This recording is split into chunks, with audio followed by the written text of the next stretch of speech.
All right, so right now I'd like to show you the lesson plan that we're going to be using for this class. So I'm going to go through each step of the lesson plan. I recommend printing out a copy of the lesson plan so you can write on it while we're talking, and this can be where you take your notes. I think that might be helpful to you to have just a blank copy. And maybe go crazy and get some colored pens and highlighters so you can really mark it up and remember how to approach it. Okay, so there's so much to cover in this course, of course. So when we talk about the lesson plan template, it almost seems like, okay, once we do all the coursework, then you're ready to put it into action and try out teaching using this template. But of course, that's not how it's set up. You're going to start teaching right away, even though we haven't gone through all the course content yet. That might seem a little overwhelming to you. And if you're a type A perfectionist, you might not be comfortable diving into something that you're not an expert at yet. That's okay. The point of this tutoring experience and these lesson plans is to really get your feet wet and experiment. These children are not going to be harmed. If it is not the best lesson on short vowels ever, that is okay, because you have learned from that experience and that is your teaching memory to build off of. So it is okay if you make some missteps. We all do that. Also, our teaching techniques will kind of vary depending on what struggling learner is in front of us. So it's possible that you'd approach things differently with a different child in the future. Okay, so let's just talk about the template and think about the big picture of it, knowing we're not going to be experts right away. We're not. That's fine.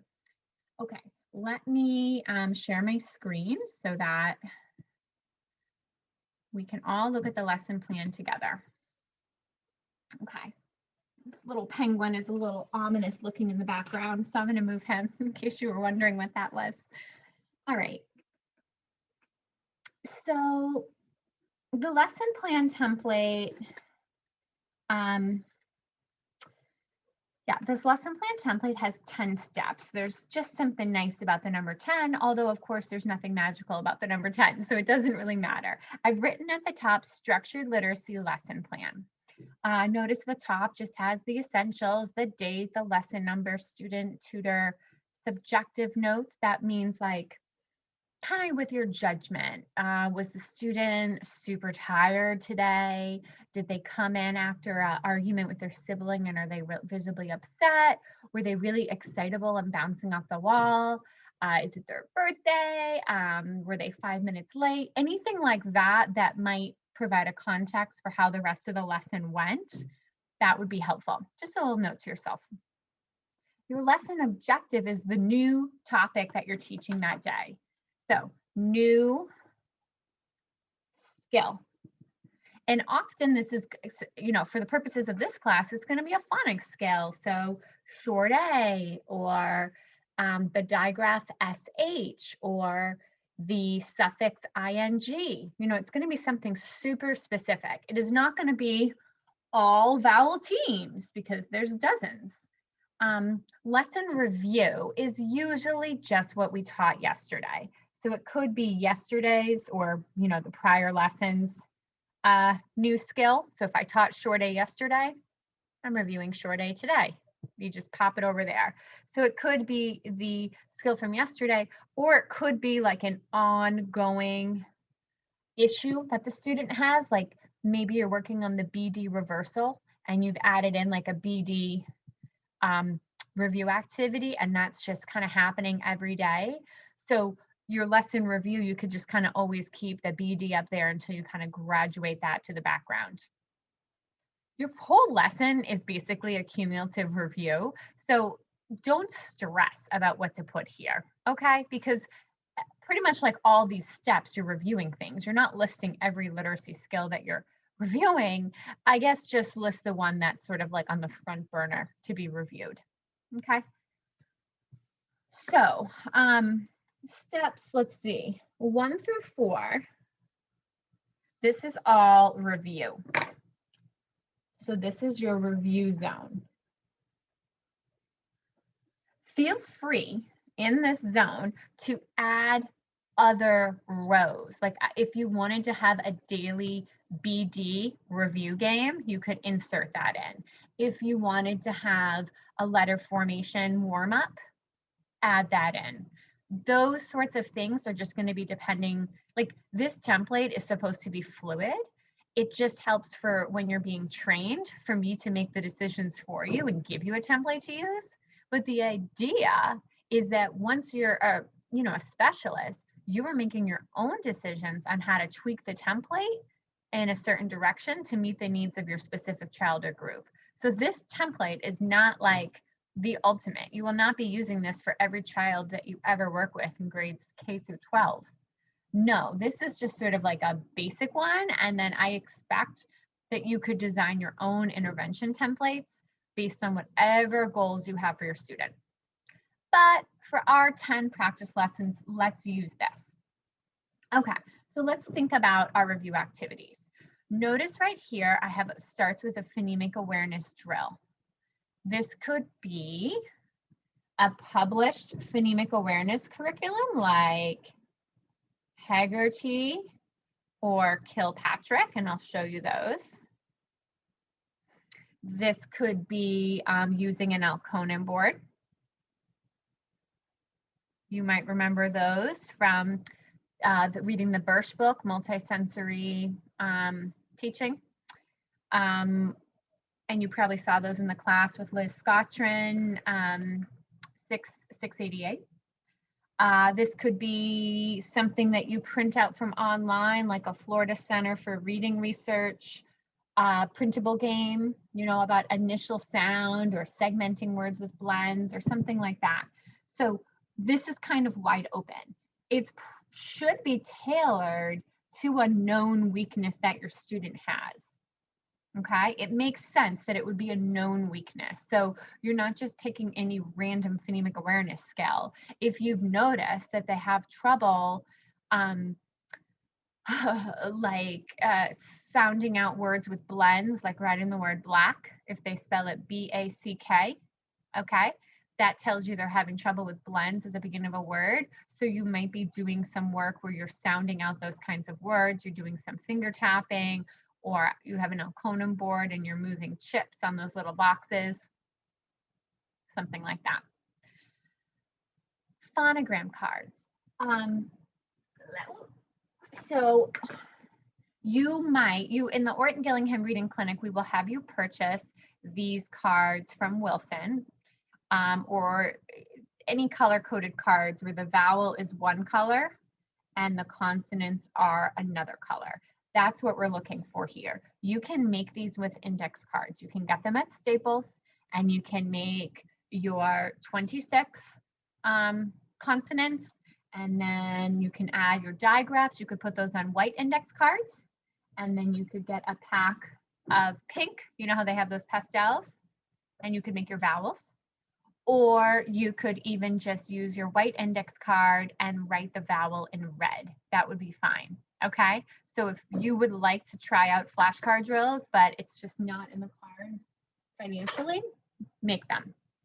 Also, if you're teaching online, you don't have to make them because you can just put them on the screen. It's very easy just to write nonsense words or put words in a grid, letters in a grid on a screen and get the same effect. So we'll talk about that when we talk about online teaching. What the purpose of this is to drill the letter sound correspondences. So if you're holding up those cards, I happen to have a first grade selection right now. That's why they're all simple. You want your child to go O, octopus, ah, I, itch, A, apple, ah. You are making sure that they are automatic and accurate with their letter sounds. When it comes to blending, that's when you're having the child read nonsense words. D, if, diff. There might be some real words in there. D, ig, dig. D, og, dog. Og, hog. Notice how I'm just randomly doing it? Oh, I'm getting a lot of real words. Op, hop. J, up, jump, and so on. Okay, So I was not pre-planning what words came up. That was just sort of random. If an inappropriate word came up, I would quickly shuffle my card away from that. The thing I was planning was the pattern. So in that particular activity, I was just doing CVC words, consonant, vowel, consonant.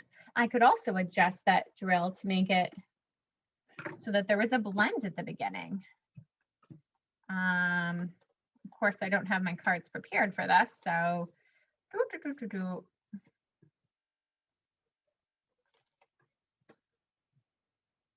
clum, blum,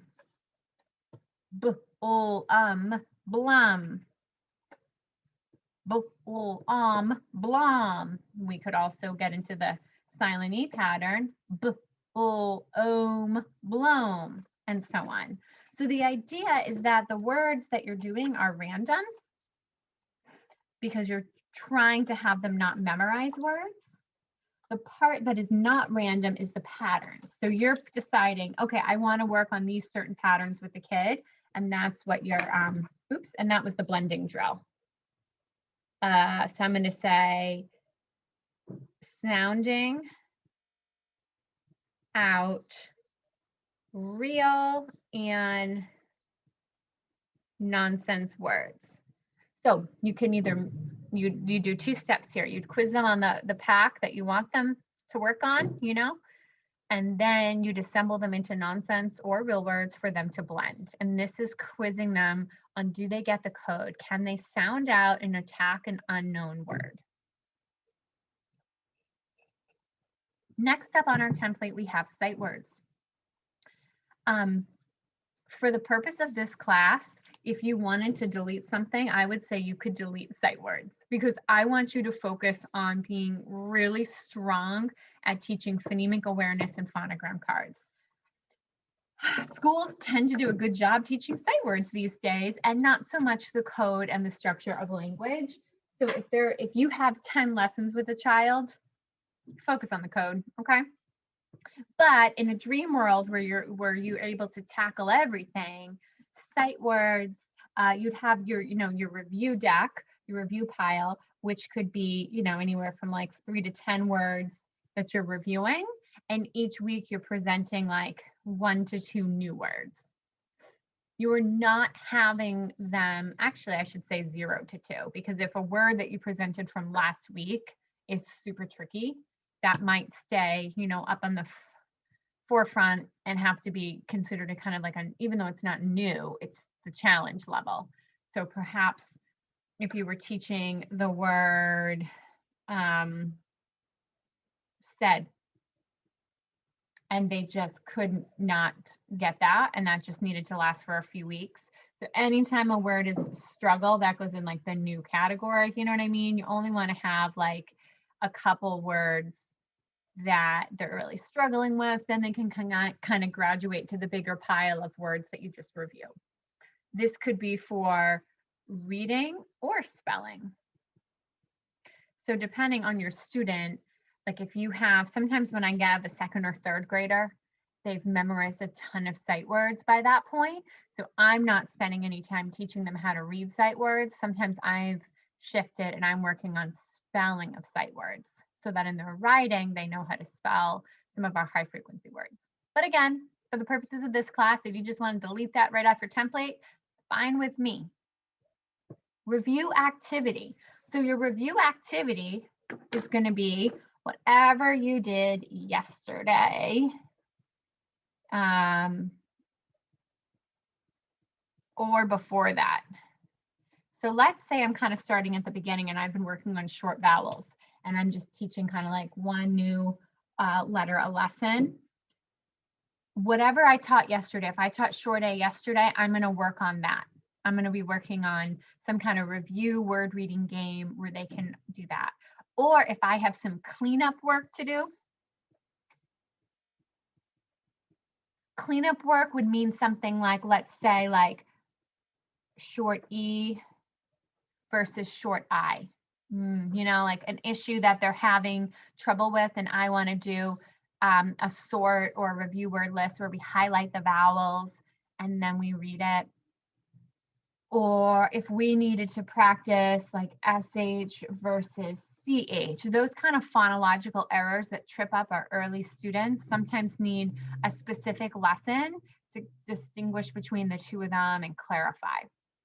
So this is a good time to do this. So this was our review zone. This is our cumulative work that we're just building.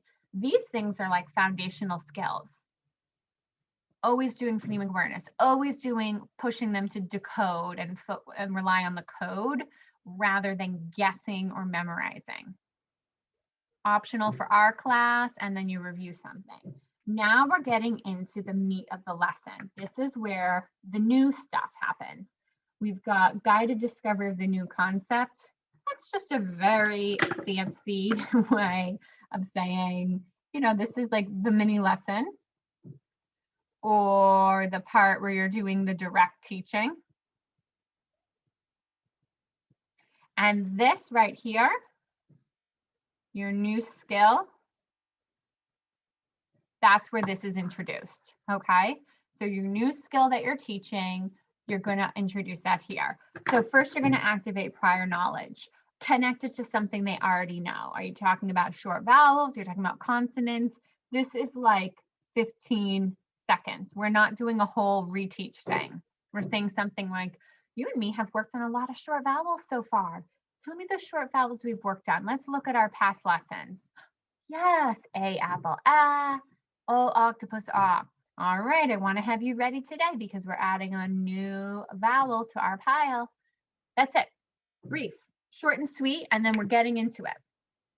Your discovery words are like your model or sample words.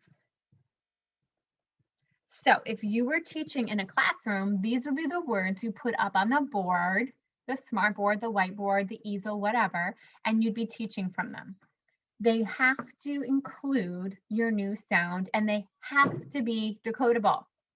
So if I'm teaching short O, I am not going to put octopus, octagon. No, no, no, no. For somebody who's down learning short O, these are not decodable words. So I'm going to think of words that would, you know, hop, fox. Have they learned digraphs yet? Probably not if I'm still doing short vowels. So I would not do things like SH and TH.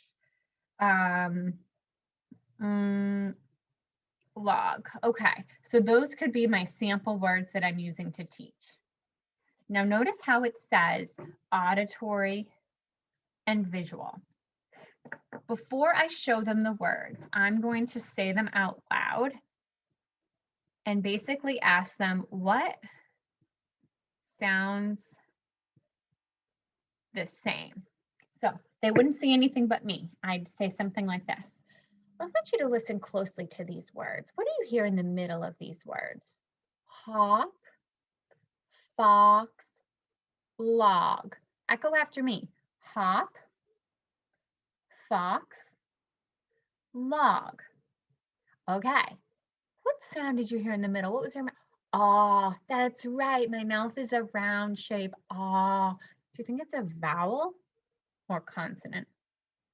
It is a vowel because our mouth is wide open and that's what vowels are. Ah, very good. Now let's look at the board. Now I'm either going to show them the whiteboard or put them on the screen if this is an online lesson, whatever. Now I've got my words and I can have them tell me, you know, I would say, what do you see that's the same? Or what do you see for the ah sound? And they could mark the letter that's the same for all of them. Oh, and then we would know, oh, octopus, ah. So now when you get to the tactile kinesthetic, that's basically you want them to interact with and own this. This is a little harder if you're doing it as a Zoom lesson, of course, because there's nothing to touch really. So this could just be some kind of manipulation, or think of it as a way to like anchor that sound symbol correspondence. So if you're in person, you might have a little rice dish, and they might go, oh, octopus, ah. Oh, octopus, ah. Maybe they can do that on the screen. If they have a touch screen, maybe you've put the big shape on and they could go right over it. They can do tactile stuff on their table, or you could have sent them home with, let me see if I can find one, hold on.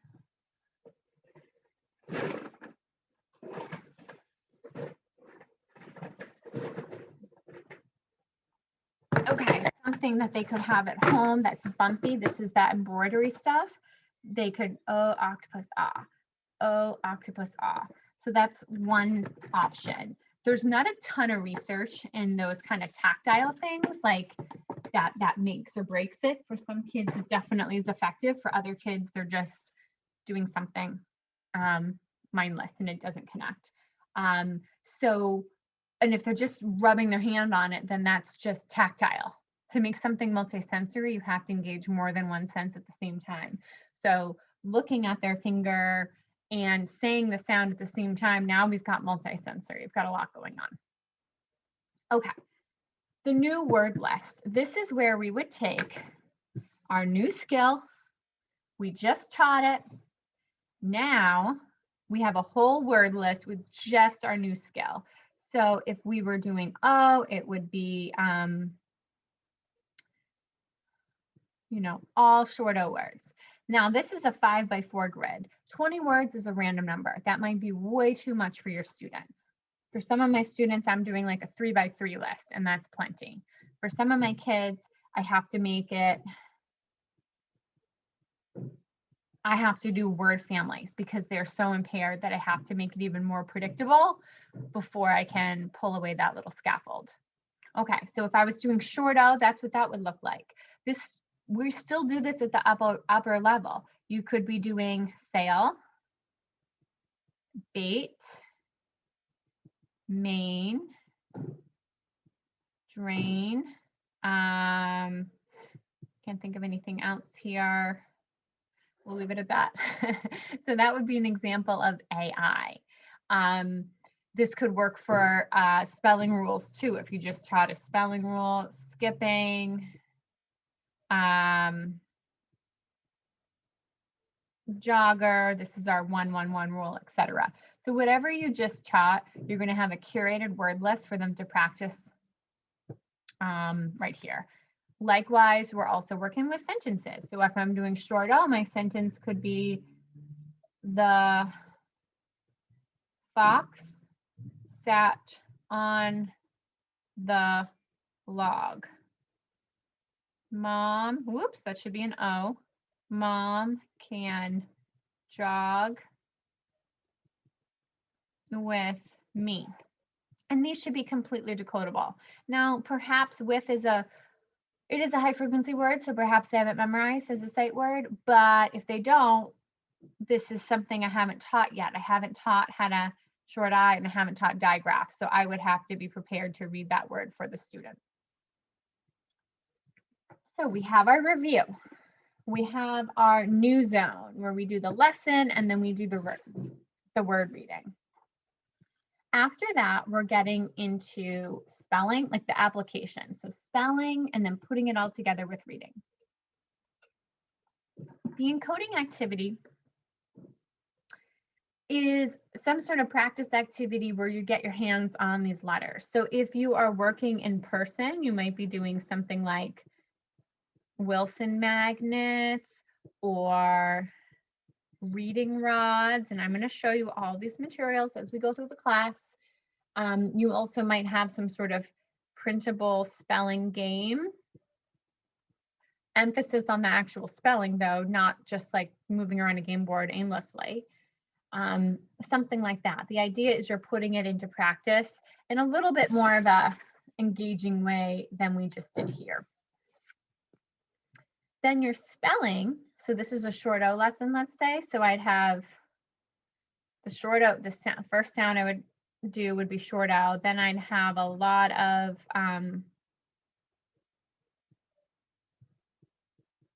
so I do a short O sound, I would do some short O words, and then I would have a sentence. My job is too hot. Okay, that's not the best sentence in the world. So we have sounds, we have words. I'm also going to put in some review.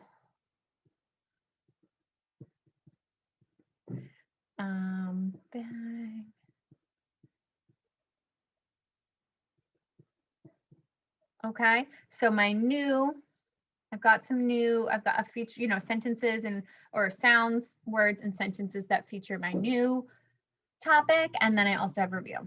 So when I'm actually doing this with my student, they would be writing this down, and I would say out loud, what letter makes the ah sound? And then they would write it.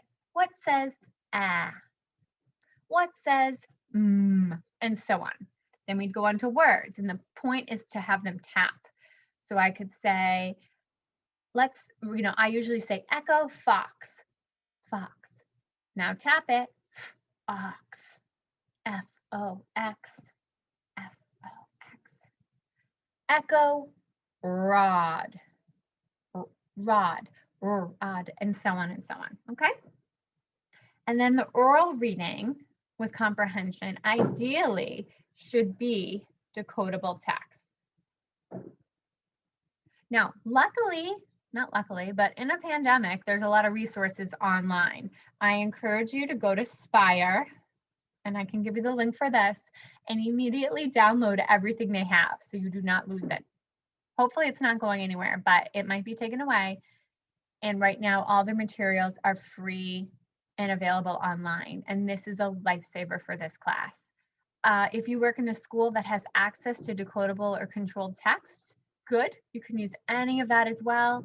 There's certainly some good options on Teacher Pay Teachers from like Orton Gillingham people, like the Literacy Nest on TPayT, but it's expensive. And so if this is something you're really committing to in life, career-wise, then it's great to invest in it, but it's expensive. The idea is if you've just taught a skill, now the student should have a chance to put it into action and read it. So it's hard to find decodable text because there's so many publishers and they're expensive. And a lot of times all you can find is text for short vowels, and then people don't have anything beyond that. So the Spire has all different levels of decodable text. Also, if you work with someone who's trained in Wilson, those Wilson readers have little passages that you could photocopy, and those are decodable text. Also, I think because we're online now, the reading clinic, I might be able to send some more options your way. So I'll work on that. That is the gist of our lesson plan. Let's unpack it more when we're together live on Zoom, but at least now you know the different components of it. All right, we're all set.